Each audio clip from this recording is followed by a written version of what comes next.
Hello बच्चों, let's see this question and here this question says read the information below and answer the question that follow। यानी कि यहाँ पे आपसे question बोलता है कि यहाँ पे आपको जो इन्फॉर्मेशन दे रखी है आपको ये रीड करनी है और उसके बेस पे आपसे यहाँ पर जो क्वेश्चन दिया हुआ है ये आपको सॉल्व करना है। तो पहले रीड करते हैं हमारे इस पूरी इन्फॉर्मेशन को।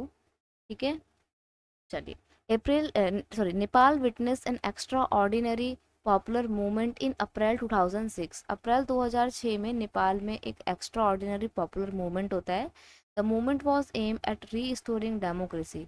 और ये मूवमेंट शुरू किया गया था नेपाल में डेमोक्रेसी को रीस्टोर करने के लिए। Nepal, you might recall, one was one of the third wave country that had won democracy in 1990। अब नेपाल से तुमको याद आएगा कि नेपाल में तो थर्ड वेव कंट्रीज में ही जब थर्ड वेव आई थी 1990 में डेमोक्रेसी की, तभी डेमोक्रेसी आ गई थी। Although the king formally remained the head of state, the real power was exercised by the popular elected representative। हालांकि जब डेमोक्रेसी नेपाल में आई तो राजा भले ही हेड ऑफ स्टेट था, लेकिन सारी की सारी पावर पॉपुलरली इलेक्टेड रिप्रेजेंटेटिव के हाथों में थी।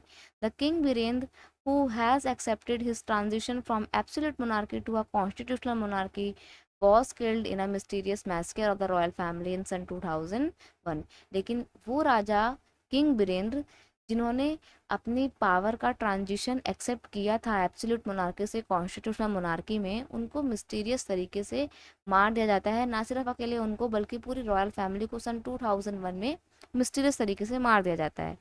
King Gyanendra, the new king of Nepal, was not prepare to accept the democratic rule.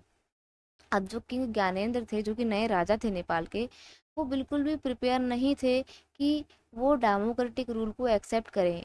And he took the advantage of weakness and unpopularity of the democratically elected government.